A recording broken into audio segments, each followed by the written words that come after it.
raconte. Christophe Ondelatte. Voici une histoire criminelle très étonnante et très atypique. L'histoire d'un père qui empoisonne les adversaires de tennis de ses enfants. Ça se passe dans les Landes au tout début des années 2000. Et malheureusement, au bout de cette histoire qui aurait pu nous faire marrer, en 2003, il y a un mort. J'ai écrit cette histoire grâce aux articles du quotidien régional Sud-Ouest et grâce à un excellent documentaire de la série Verdict sur France 5. La réalisation est signée Céline Lebras. Europe 1, Christophe Ondelatte.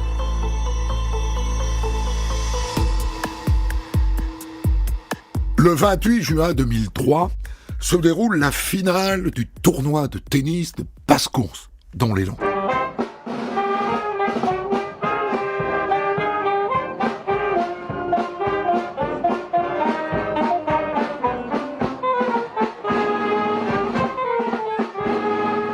Il y a 900 habitants à Bascons, c'est pas Roland-Garros.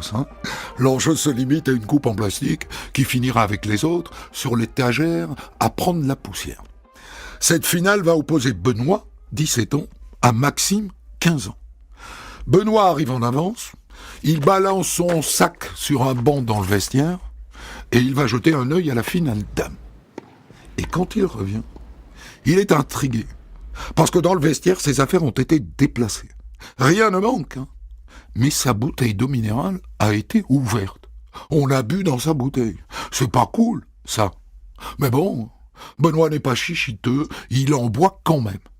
Il enfile son short et son polo, il prend sa raquette et il se dirige vers le court pour sa finale. Il serre la main de son adversaire, Maxime donc, et le match commence. Mais au bout du premier set, Benoît se sent faiblard, plus de jus, plus de gaz, et voilà qu'il rate des balles faciles. Et plus le match avance, plus ses jambes deviennent lourdes, et ses bras aussi. Et maintenant, il a carrément envie de dormir. Il n'y arrive plus. Alors il déclare forfait, et Maxime est déclaré vainqueur. Et le père de Maxime leur paye un coup à boire à tous les deux. Ça va, Benoît ? Tu as eu un coup de chaleur ?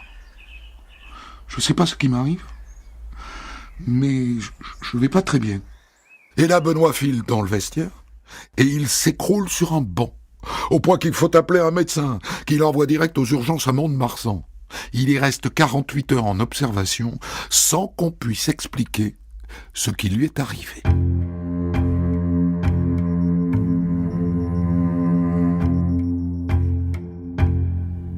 Quand il rentre chez lui, un de ses copains, Sébastien, joueur de tennis comme lui, l'appelle.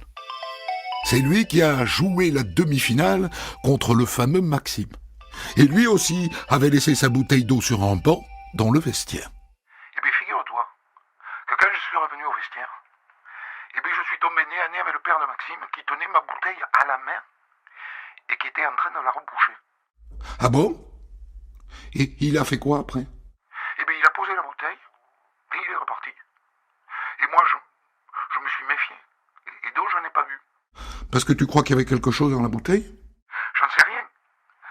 Mais je l'ai gardé, en tout cas, la bouteille. 4 jours après la finale perdue, Benoît et Sébastien, accompagnés d'un responsable de la Ligue régionale de tennis et d'un avocat, se présentent à la gendarmerie de Grenade-sur-la-Tour, avec la bouteille. Bon, on va l'envoyer au laboratoire, pour analyse, et puis c'est tout. Et on verra bien. Le lendemain, le résultat de l'expertise toxicologique arrive par fax. Oh, il députe, regarde-moi ça. Il y avait du Temesta dans la bouteille, figure-toi.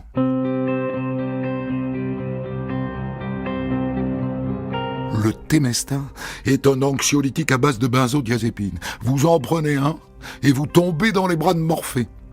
La bouteille a donc été empoisonnée pour une finale de tennis sans enjeu dans un bled des Landes. Un truc de fou.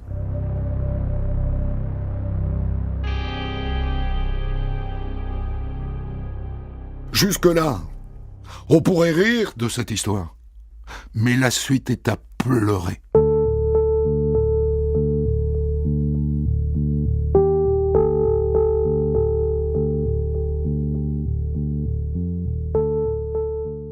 le même jour, à 18h, Maxime, le même Maxime, joue dans un tournoi à Tartas, toujours dans les Landes, 3000 habitants. Mais c'est toujours pas Roland Garros. Face à lui, Alexandre Lagardère, 25 ans.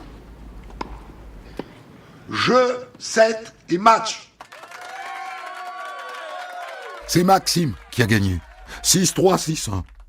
Et objectivement, son adversaire Alexandre n'a montré aucun signe de faiblesse pendant le match. Et après, il ne traîne pas. Il doit rejoindre des copains à Dax, alors il file au volant de sa voiture. C'est une fois arrivé chez ses copains que... il ressent comme un coup de barre, quoi. Alors il mange un morceau, il se pose sur le canapé, et il s'endort comme une souche. Il émerge à 23h, groggy, nauséeux, patraque, avec l'envie de rentrer chez lui, à Orthez. 38 kilomètres, c'est pas le bout du monde. Il rêve de son plumard. Il n'y arrivera jamais. Au bout d'une ligne droite, il manque un virage, sa voiture heurte un arbre, et elle finit sa course dans un fossé. Alexandre Lagardère, 25 ans, meurt sur le coup. Et c'est à ce moment-là que cette histoire qui aurait pu nous faire marrer devient criminelle. Et plus du tout drôle.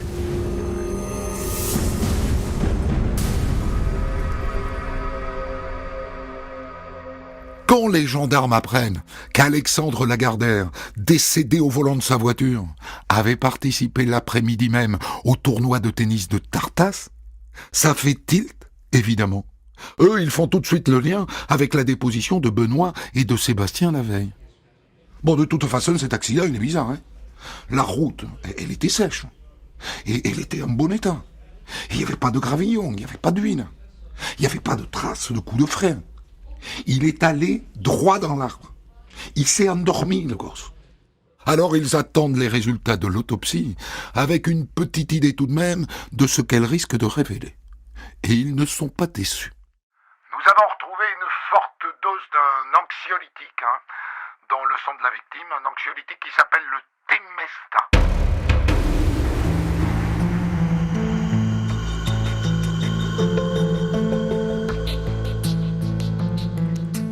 C'est un truc de fou. Sa bouteille d'eau aussi a été empoisonnée. Et par qui? Eh bien par le père de Maxime, probablement, Christophe Fauvieux. Les gendarmes pourraient aller l'arrêter tout de suite. Ils décident d'attendre un peu, le temps de se rencarder sur l'oiseau, discretos. Bon, voilà ce que j'ai pu apprendre. Le type, c'est un ancien militaire, rentré dans l'armée très jeune, devenu pilote d'hélicoptère à la base de Dax. Il a pris sa retraite à l'âge de 43 ans. C'est jeune, hein, ça, quand même.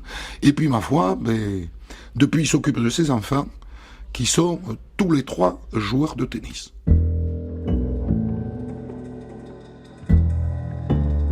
Il s'occupe. Il se passionne pour la carrière de ses enfants. Il est devenu un peu leur coach. Il les motive, il les accompagne dans les tournois. Oh, il y a beaucoup de papas et de mamans comme ça, qui orientent toute leur vie vers le succès de leur bambin.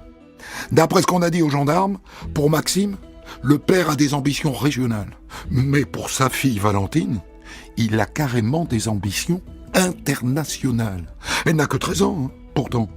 Mais il pense qu'elle peut devenir professionnelle. Et d'ailleurs, elle est bien partie. Elle est classée première dans sa catégorie au niveau national. Moi, je crois que c'est ça le moteur de ce qu'il a fait. C'est-à-dire qu'il a tellement d'ambition pour ses gosses que ça l'a rendu fou. Et qu'il s'est mis à empoisonner les adversaires pour qu'ils gagnent. C'est taré, mais à mon avis, c'est ça. Bon, il ne reste plus qu'à aller le cueillir. Le problème, c'est que dans l'immédiat, il est en Australie avec sa fille pour un tournoi international. Le 2 août 2003, à 5h du matin, le père et la fille arrivent à la gare de Dax. Il fait encore nuit. Et au moment où ils s'approchent de la station de taxi, « Monsieur Christophe Fauvieux, veuillez nous suivre, s'il vous plaît. À partir de cet instant, vous êtes placé en garde à vue, et nous allons nous occuper de votre fille. » Quand Christophe Fauvieux s'éloigne avec les gendarmes, il n'ose pas regarder Valentine. Le même jour, sa femme et son fils Maxime le rejoignent en garde à vue. Elle y passera 10 heures et le gamin 6 heures. A priori, il n'était au courant de rien. Et lui alors, le père, qu'est-ce qu'il dit? Je reconnais que j'ai pu introduire du Temesta dans les bouteilles d'Alexandre, Lagardère. Très bien. Et celle du jeune Benoît? Oui, aussi. Et celle du jeune Sébastien? Aussi. Et le Temesta, où le trouvait-il? Ça n'est pas en vente libre, le Temesta. Il faut une ordonnance. Sa femme en prend. Il lui a piqué les cachetons. Alors, il est mis en examen pour administration de substances nuisibles avec préméditation ayant entraîné la mort sans intention de la donner. Et 1 mois après le décès d'Alexandre, il est écroué à la maison d'arrêt de Mont-de-Marsan. Mais les gendarmes n'ont pas encore tiré tout le fil de ces tricheries. Depuis que Christophe Fauvio est en prison et que c'est sorti dans le journal Sud-Ouest, les gendarmes reçoivent des lettres et des coups de fil. Voilà, je vous appelle au sujet de ma fille, qui joue au tennis à haut niveau. Il lui est arrivé de jouer contre Valentine Fauvio. Et elle aussi, je dois dire, a eu des sortes d'étourdissements avant et pendant ses matchs. Vous voyez, un peu comme les jeunes qui ont dénoncé M. Fauvio. Mamma mia! Le père aurait donc appliqué la même recette aux adversaires de sa fille? Des gamines de 12-13 ans? Il est temps pour Christophe Fauvio de se choisir un avocat. Et bon, il choisit Pierre Blasi, l'un des ténors du barreau de Bordeaux, qui fixe sa ligne de défense dans une interview au journal Le Monde. Je dis qu'il n'est pas très étonnant que des joueuses se soient trouvées mal le jour où elles ont été battues à plate couture par la jeune Valentine. Aucun élément ne permet de prouver que du Temesta a été administré aux rivaux de Valentine.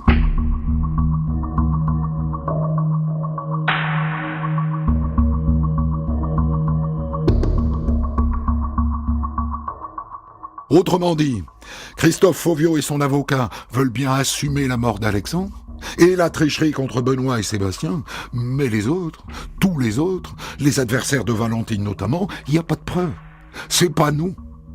N'empêche que les gendarmes épluchent toutes les feuilles de match disputées par les 2 enfants Fauvio ces 3 dernières années. Au-delà, c'est pas la peine, il y a prescription.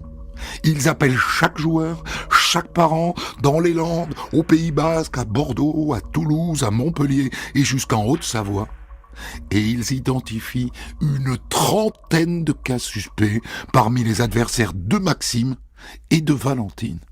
Et même quelques cas parmi les adversaires de Christophe Fauvio lui-même, chez les vétérans, dont un qui est carrément rentré dans un poteau avec sa voiture, et un autre qui a dû arrêter le sport.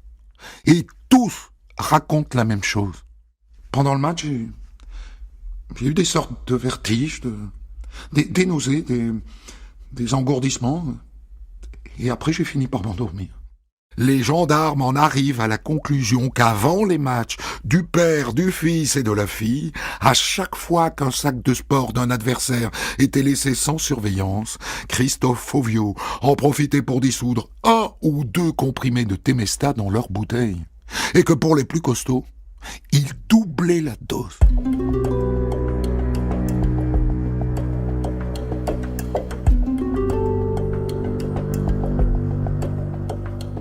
Et les enfants, justement, est-ce qu'ils savaient ou pas?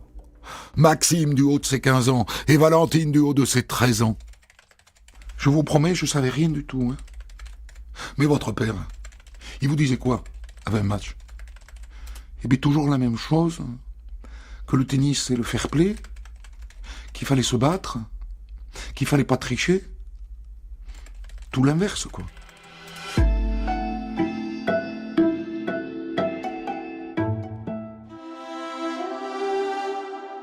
Au bout de 2 années d'instruction, le juge a identifié 28 victimes, 7 hommes et 21 femmes. Et parmi ces victimes, 9 mineurs de moins de 15 ans. Et donc contre Christophe Fauvio, il a retenu 3 chefs de mise en examen.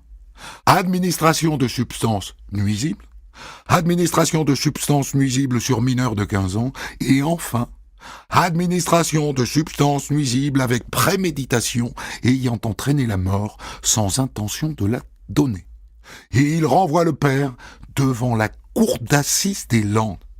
Il encourt 20 ans de réclusion criminelle. En prison, au parloir, Christophe Fauvio dit à l'un de ses amis « J'ai honte. Je me dégoûte moi-même. »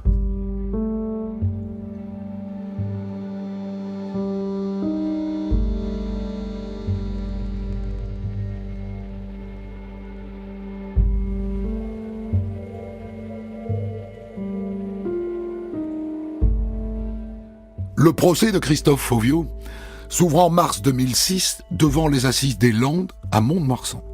Et il ne passe pas inaperçu. 60 journalistes sont là. Il y a même des journalistes américains. Cette histoire, ils l'ont racontée dans tous les sens. Et maintenant, ils veulent comprendre. Comprendre comment et pourquoi cet ancien militaire a déraillé dans les grandes largeurs.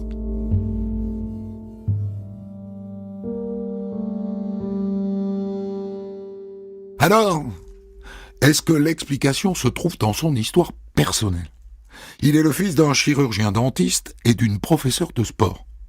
Une psychologue qui l'a rencontré vient à la barre. Je dirais que Monsieur Fauvio a grandi dans un milieu familial où régnait, c'est le moins qu'on puisse dire, le non-dit, avec un père absent et une mère castratrice, et une histoire qui évidemment l'a beaucoup marqué puisque il a été agressé sexuellement, enfant, par son grand frère. Ce frère, justement, est appelé à témoigner. Et c'est un peu gênant parce que tous les deux ne se sont pas vus depuis plus de 20 ans. Et ils lavent leur linge sale en public. Et on se demande quel rapport ça a avec les faits. Je suis content de t'avoir en face de moi. Tu sais combien tu m'as fait souffrir. Tu as orienté ma personnalité pour la vie. La réponse du frère supposé violeur. Allez, vide ton sac. Vide ton sac si ça te fait du bien. Si ça te fait du bien, moi je suis content.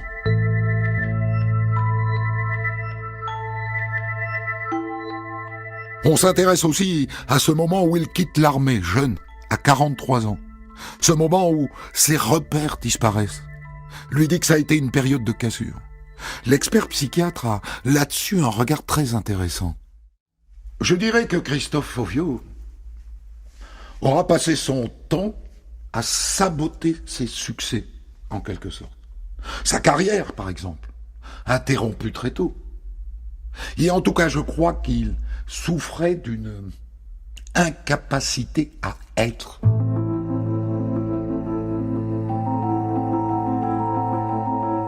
Autrement dit, il voulait que ses enfants gagnent à tout prix parce qu'il n'assumait pas les défaites, le regard des autres dans l'échec. Et manifestement, cette recherche intime du pourquoi l'a beaucoup agacé parce qu'il attrape le micro et il lance. Tout ça, c'est pas une histoire de points ou une histoire de gagner. Ça venait de moi. C'est tout. L'avocat général lui demande.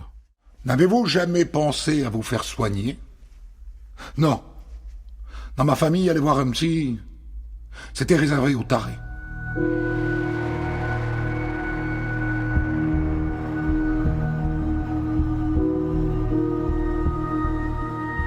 Sa fille, Valentine, vient à la barre. C'est pour la faire gagner et en faire une joueuse professionnelle qu'il a empoisonné ses adversaires. Vous savez, papa, il s'intéressait pas tellement à mes victoires. Hein. C'était jamais la fête quand il y avait une grosse victoire. On passait à autre chose.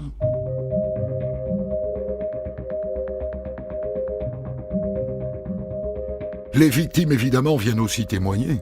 Et ce qui est saisissant, c'est que ce sont des gamins.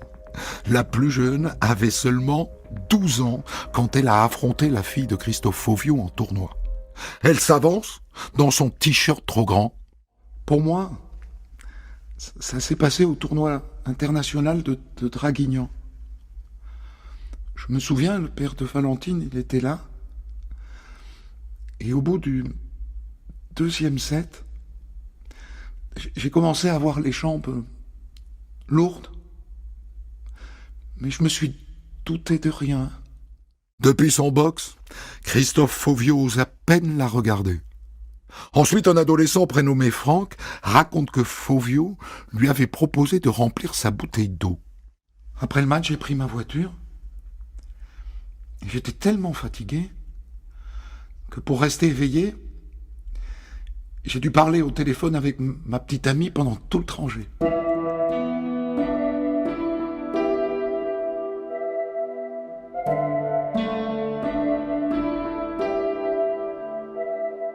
Depuis le début du procès, Christophe Fauvio s'est montré assez sincère. Il assume. Et évidemment, s'il n'y avait pas la mort d'Alexandre, il s'en sortirait pour pas cher. Mais il y a la mort d'Alexandre, et son avocat le sait. Il est là, le danger. Je dis ici sereinement qu'on ne peut pas être certain que seul le Temesta a provoqué l'accident mortel. Vous en êtes sûr, maître Blasi? Écoutez donc ce que dit cette pharmacologue. Alors le Temesta a pour effet la somnolence, une vigilance diminuée et un état qui est proche de l'ébriété. Et il est incompatible avec la conduite.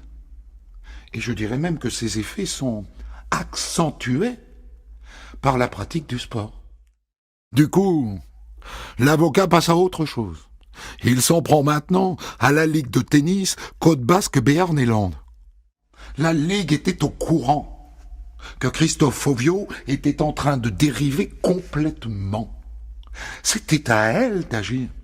Elle savait ce qui était arrivé à Benoît et à Sébastien. Elle n'a rien fait. Et 5 jours après, il y a eu l'accident.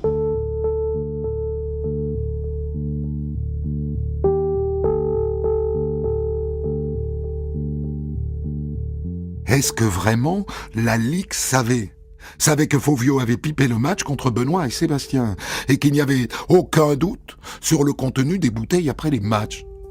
Eh bien la réponse est oui, si on en croit Sébastien qui vient à la barre. Je crois que tout le monde le savait, oui.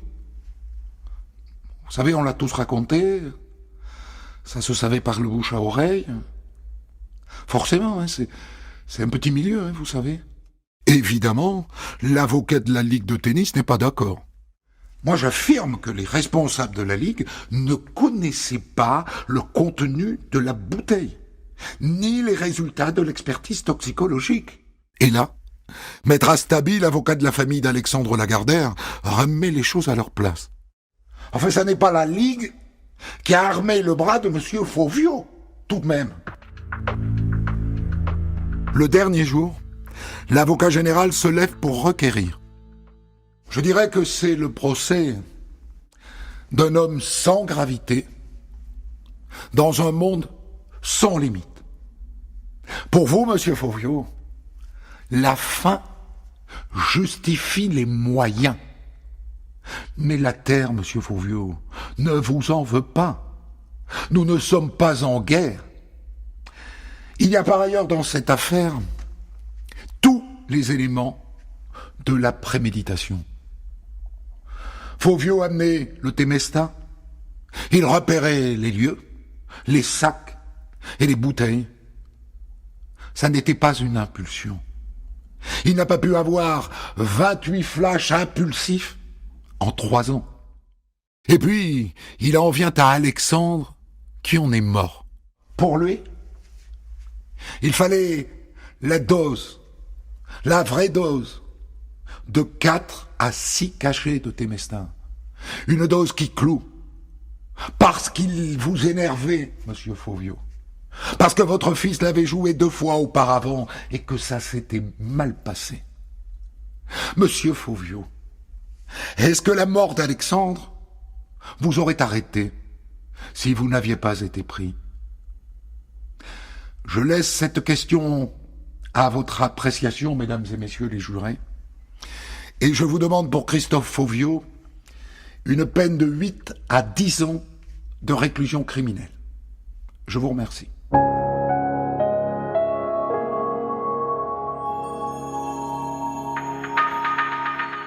Derrière, l'avocat de l'accusé, maître Blasi, plaide que son client était une plébéante. On a voulu que Christophe Fauvio donne une explication rationnelle à ses gestes, alors qu'il avait complètement disjoncté. Avait-il un but? Moi je dis que non. Il abrégeait les matchs parce qu'il souffrait trop. Vous ne pouvez pas, comme le demande monsieur l'avocat général, lui donner une peine lourde et longue. Pour information, récemment, un chauffard responsable d'un accident mortel a été condamné à 4 mois ferme. Et un président de club de foot qui avait administré du Valium à l'équipe adverse a pris 6 mois avec sursis.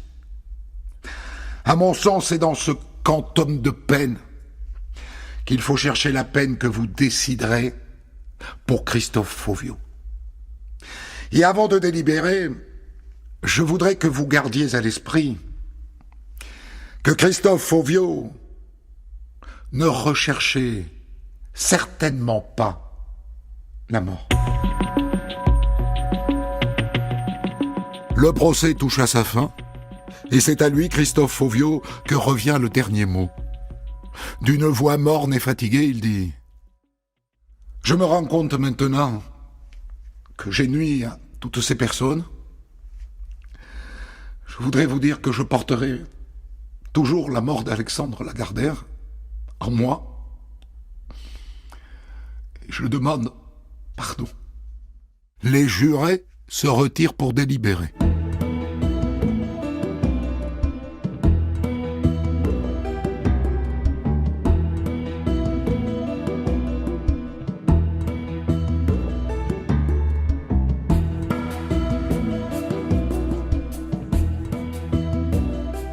La peine doit-elle se limiter à 3 ans de prison pour couvrir la durée de détention que Christophe Fauvio a déjà effectuée? Ou doit-on aller jusqu'à 10 ans, comme le réclame l'avocat général?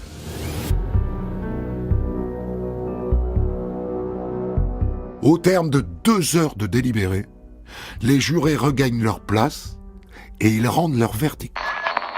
8 ans de prison, le verdict est rendu dans un silence absolu. Pas de commentaires, pas de cris. 2 familles qui prennent la mesure d'une peine. D'abord, les parents d'Alexandre Lagardère. À l'issue de l'audience, son père, Bernard Lagardère, très digne, tient à rappeler qu'aucun jugement ne lui rendra son fils. J'espère une toute chose, que lorsque la famille Fauvio se retrouvera tous ensemble, ils penseront que chez nous, il en manque toujours un. La maison d'arrêt de Mont-de-Marsan est juste en face du palais de justice. Accompagné de sa femme en larmes, Christophe Fauvio traverse la rue pour regagner sa cellule. Il a déjà fait 3 ans et il considère que la condamnation est raisonnable et donc il ne fera pas appel. Il est libéré 9 mois plus tard sous le régime de la liberté conditionnelle.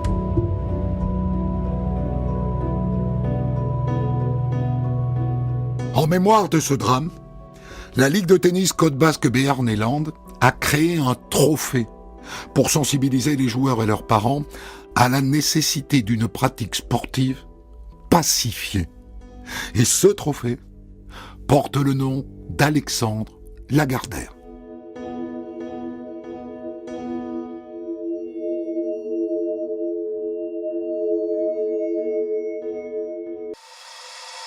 Pour commenter son histoire du jour, Christophe Ondelat reçoit un invité, acteur direct de son récit.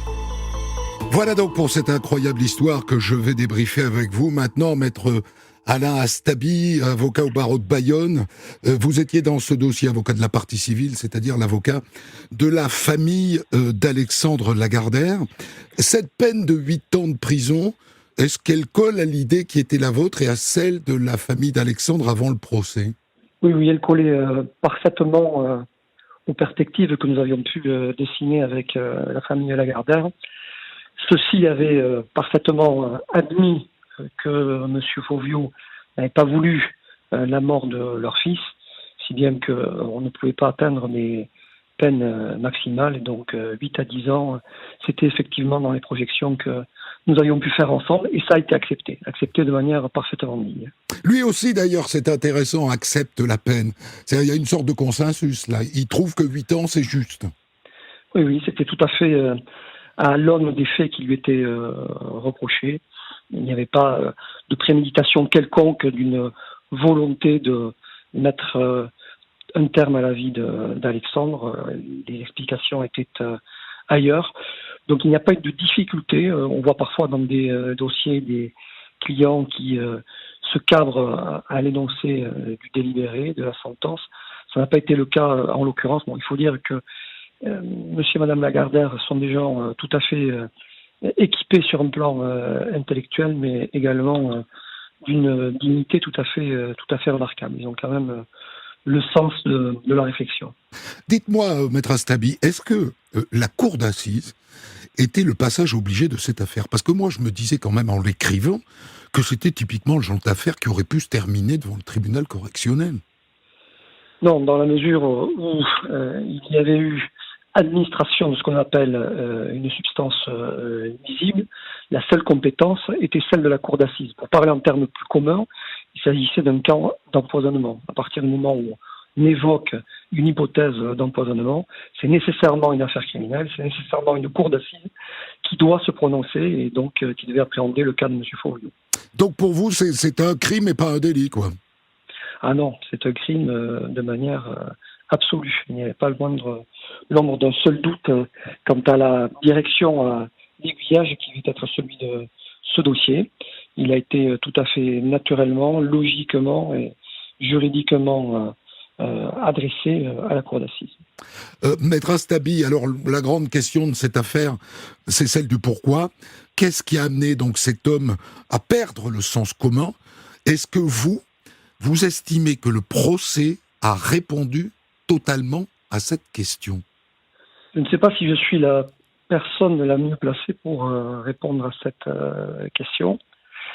Ce qui est certain, c'est que une bonne partie des débats a été consacrée effectivement à la question de savoir pourquoi M.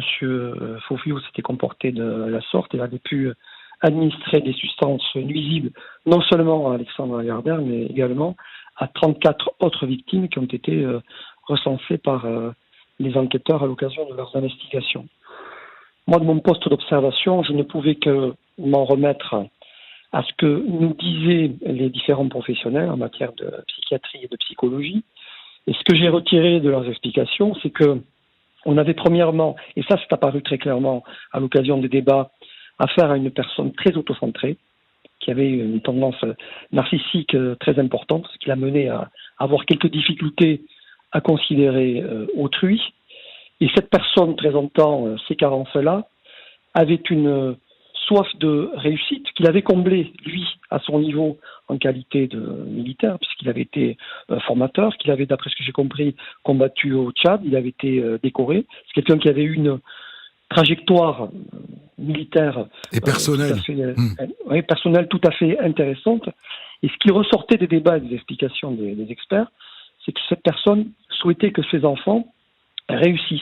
Et l'investissement auprès de ses enfants était d'autant plus important qu'il avait pris sa retraite de manière prématurée, semble-t-il pour éviter une mutation, rester auprès de sa famille, de sa femme qu'il semblait chérir au-dessus de tout, et qu'il souhaitait absolument que ses enfants réussissent. Donc il s'est engagé dans une spirale totalement négative, c'était la quête du Graal. Il fallait que ses enfants réussissent. Et ce qui était tout à fait étonnant, c'est que Valentine, effectivement, avait des capacités tout à fait remarquables et qui avaient été repérées par la Ligue, mais il n'en était pas de même pour son frère, Maxime, qui lui ne présentait pas le même niveau. Et pourtant, autant pour l'un que pour l'autre, M. Fauvillot va faire ingérer aux adversaires de ses enfants du Temesta et dans des quantités tout à fait importantes. Alors M. Fauvillot a expliqué qu'il s'agissait pour lui de mettre un terme à une souffrance, que toutes ces parties, tous ces matchs de tennis étaient pour lui particulièrement difficiles à supporter. Mais c'est vrai que l'on a du mal à expliquer de manière parfaitement cartésienne pourquoi ce monsieur s'est comporté de la sorte. En tout cas, ce que je peux dire, moi, c'est que, véritablement, je ne vais pas faire œuvre d'originalité en disant cela, c'est que ce monsieur présentait les troubles de la personnalité, de l'organisation de la personnalité, qui était important. Et ça a fait le terreau, effectivement, de ces méfaits. Vous vous souvenez du moment où son fils, donc Maxime, et sa fille Valentine viennent à la barre? Ma question étant finalement, est-ce qu'ils le soutiennent ou pas? Le souvenir que j'ai, le temps a passé. Oui, c'était il y a 15 ans, je vous le conseille. C'était il y a 15 ans. Le souvenir que j'ai, c'est que c'était vraiment une famille fusionnelle. Il y a vraiment quelque chose qui se passait entre les membres de cette famille.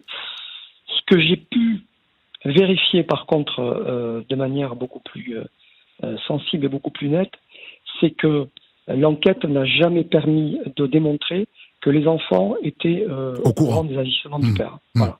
Ça ne ressortait pas du tout des procès-verbaux qui ont pu être dressés. Au contraire, Valentine, semble-t-il, si j'en crois un des témoignages de l'une de ses adversaires, s'était étonnée de ce que, lorsqu'elle jouait contre des joueuses qui étaient mieux classées qu'elle, celle-ci résiste et que dans un deuxième temps, sur les derniers sets, elle s'effondre. Donc, ça démontrait une certaine, peut-être, candeur et en tout cas, le fait qu'elle n'était pas du tout au courant de ce que son père manigançait en coulisses. Donc, il soutenait le père au stade du procès. Il soutenait le père. Oui. Il y avait une vraie solidarité. Et je peux tenir le même propos à l'égard de la mère, de l'épouse. Tout de même, si on veut bien réfléchir 2 secondes, il y a un caractère très irrationnel dans ce qu'il faisait. Parce que donc, si, grâce à ses interventions dans les bouteilles des adversaires de Valentine avait atteint le très haut niveau, d'abord, il n'aurait pas pu entrer dans le vestiaire des adversaires. On rentre pas dans les vestiaires de Roland-Garros comme on rentre dans les vestiaires d'un tournoi de tennis de Tartas. Et donc, il n'aurait pas pu mettre le médicament. Et donc, quelque part, à un certain moment, la vérité des qualités tennistiques de Valentine aurait été exposée au grand jour. Tout à fait. Vous parlez d'or. C'était une entreprise absolument sans issue. C'était l'impasse totale pour M. Fauvio. Et je ne crains pas de dire, alors que je suis son adversaire dans le cadre du procès, que cela témoigne d'un désordre mental absolu et que c'est la raison pour laquelle, d'ailleurs, pour partie, la sanction a été ce qu'elle a été, c'est-à-dire 8 ans. Sans tomber en parallèle. La mort et 8 ans, c'est pas cher payé. C'est pas cher payé. Mais je crois qu'une partie de la décision s'explique par le fait que j'ai souligné tout à l'heure, à savoir qu'il n'a jamais voulu la mort d'Alexandre Lagardère, ça c'est un premier point. Et deuxième point, il est bien évident qu'il s'est comporté de la sorte parce qu'il avait perdu le contrôle. Il était en déshérence totale. Et est-ce que les parents d'Alexandre Lagardère acceptent l'idée que cet homme est très déséquilibré, à la fois sur le plan affectif et psychiatrique, et que donc, on peut tout lui reprocher, mais finalement pas tout non plus? Je ne suis pas certain que les parents d'Alexandre soient malgré tout, et quelle que soit leur qualité, en capacité d'admettre que Monsieur Fauvio n'est pas responsable pour le tout. Parce que n'oubliez pas, moi, ici, à votre micro, je m'exprime de manière tout à fait objective, mais il ne faut pas oublier tout de même que les psychiatres, les psychologues qui se sont succédés à la barre, tous à l'unisson, s'ils parlent de troubles de la personnalité, n'ont pas diagnostiqué de pathologie. La moindre pathologie mentale. Donc c'est difficile pour les parents d'Alexandre de considérer que M. Fauvio n'est pas responsable de ses actes. Il peut y avoir effectivement un abolissement de son discernement, mais en aucun cas on ne peut considérer, et je pense que c'est la logique qui a été qui est toujours celle des parents d'Alexandre, en aucun cas on ne peut considérer que Monsieur Fauvio n'est pas totalement responsable de ses actes. Et d'ailleurs sur un plan légal et judiciaire, ça s'est traduit. Il n'a pas bénéficié d'une quelconque excuse. Il a pris 8 années de prison, punto, pour empoisonnement. Mileș Rainic, merci beaucoup. Maître Alain Astabi du barreau de Vallonceté du Basque, ça veut dire merci beaucoup.